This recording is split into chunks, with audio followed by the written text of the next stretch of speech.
ஆ என்ன 12 பட்டி வந்தாச்சாப்பா? அப்புறம் பரமசம் வரல, ராமசாமி வரல, 5 பேர் விட்டு போச்சு, 4 பேர் விட்டு போச்சு, பேச்சே இருக்கப்படாது. ஹாய் நண்பர்களே, மேலே நல்லா மிதவிஞ்சிருக்கு, குருவியெல்லாம் காது குறைஞ்சிட்டு இருக்கு. இப்போ நம்ம பீஃப் ஹண்டி இப்படி பண்ணி பார்க்க போகிறோம்.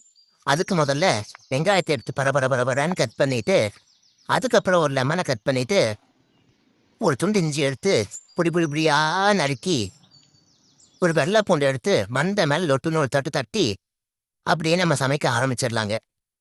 என்ன மாதிரி சோம்பேறியாக இருந்தீங்கன்னா இந்த டிஷ் உங்களுக்கு ரொம்ப யூஸ்ஃபுல்லாக இருக்கும்.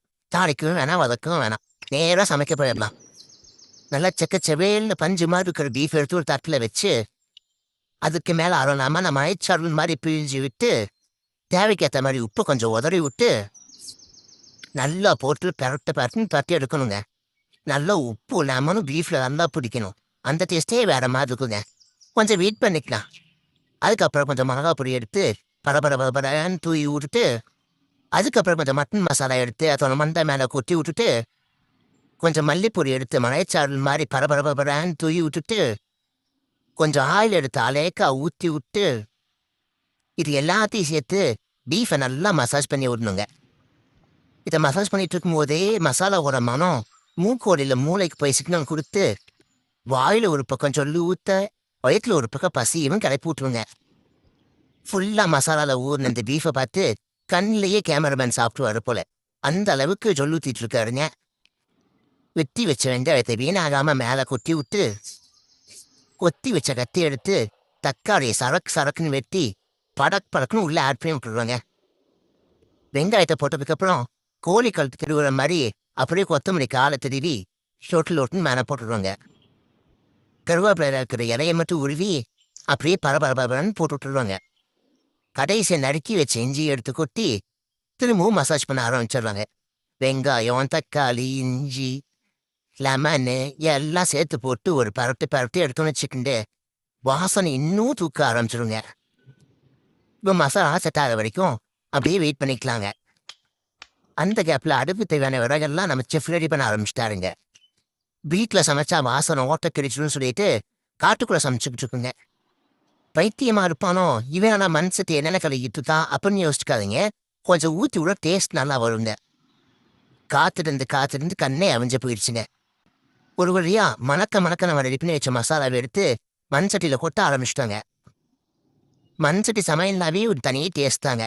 அதுக்கு மேலே கறி வேகிறதுக்கு தேவையான அளவுக்கு கொஞ்சம் வாட்டரை ஊற்றிட்டு, அப்படியே 2 வரமிளகாய் எடுத்து கிள்ளி வீசிட்டு, அதுக்கு மேலே 2 கிராம்பு எடுத்து தூவி விட்டு, அப்புறம் ஒரு பிரியாணி எண்ணெய் எடுத்து அது மேலே போட்டு, நம்ம தட்டி வச்ச வெள்ளைப்பூண்டு எடுத்து இது மேலே கொட்டி, மண் சட்டி அப்படிங்கிற மேலே மரக்கரண்டியில் கிளறி விட்டு, இப்போ காட்டில் எப்படி குக்கர் ரெடி பண்ணணும்னு பார்த்துடலாங்க.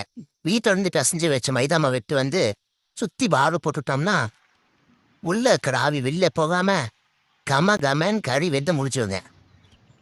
சட்டியை சுற்றி மைதா மாவு வச்சு பார்த்து கட்டிட்டு, இப்போ ஒரு மூடி எடுத்து நல்லா டைட்டாக மூடிக்கலாங்க.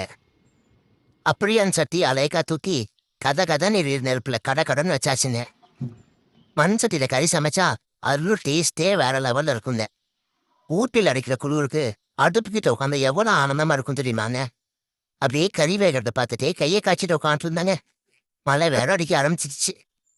வச்சு 1 மணி நேரம் ஆச்சு. சட்டியில் இருக்கிற கறி என்ன கண்டிஷன் இருக்குன்னு பார்த்துடலாமா? மெதுவாக மூடிக்கிட்டு நோண்டி ஓப்பன் பண்ணி பார்த்தா கறி தகன்னு வேற லெவலில் வந்துருந்துச்சுங்க. அடுப்பும் ஆஃப் பண்ணியும் கொதிக்கிற நிற்கல பாருங்க. இதுதான் மண்சட்டியோட மகிமை. பொறுமையாக சமைச்சா கூட இவ்வளோ பக்கம் வருமானு தெரிலங்க. வேற லெவலில் வந்துருந்துச்சுங்க. கறிகெல்லாம் வெந்து பார்க்கறதுக்கு கலர்ஃபுல்லாக இருந்துச்சு. மண்சட்டி கிடைக்கிறியே அப்படின்னு நீங்கள் யாரும் கவலைப்படாதீங்க. வீட்டில் குக்கர் இருந்துச்சுன்னா குக்கர்லேயே இந்த மாதிரி ஒரு 10 விசில் விட்டு ரெடி பண்ணி பார்த்தீங்கன்னா அதே டேஸ்ட்டு பக்கம் வந்துடுங்க. அந்த மைதா மாவையே ஸ்டாம்பை யூஸ் பண்ணி சட்டி எடுத்து அது மேலே வச்சாச்சுங்க. என்ன ஒரு புத்திசாலித்தனம். கடைசியாக கடையில் இருந்து வாங்கிட்டு வந்த புரோட்டாவை எடுத்து நம்ம பங்குக்கு நம்மளும் 2 தட்டு தட்டி பிச்சு போட்டாச்சுங்க. பிச்சு போட்ட புரோட்டா மேலே எச்சி ஊற நம்ம சமைச்ச பீஃப் எடுத்து கொட்டியாச்சுங்க. கறி பாருங்க எவ்வளோ அழகாக வெந்திருக்குன்னு. புரோட்டாவில் ஊறின சாரும் அதுக்கு மேலே ஒரு கறியும் வச்சு வாயில் வச்சா என்ன டேஸ்ட்டு. அப்படியே அல்வா துண்டு மாதிரி தொண்டைக்குள்ளே இறங்குதுங்க.